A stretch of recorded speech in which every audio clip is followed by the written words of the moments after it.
Hello guys, so perfume review muna tayo ngayon. Ito yung Lanvin Eclat.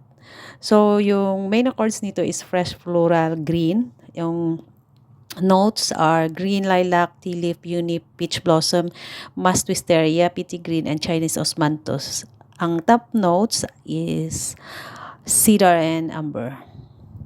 So, ito yung pabango na very fresh and floral. Sa initial spray mo yun ang maamoy mo. Tapos may pagka-musky din siya.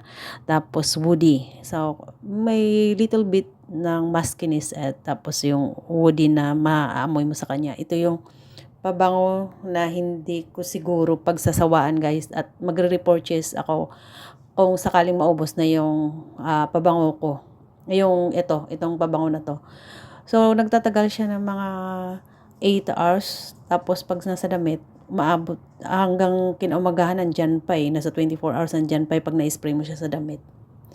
Ang bango niya guys, kung gusto nyo mabango at kaamoy nyo si Jessie Mendiola, ito yung pabango niya sinasabi niya nung teenager daw siya.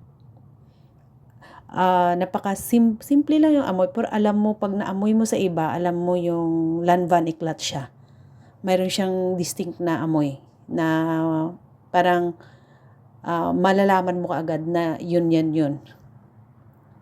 So, yan lang review natin ngayon guys. Until next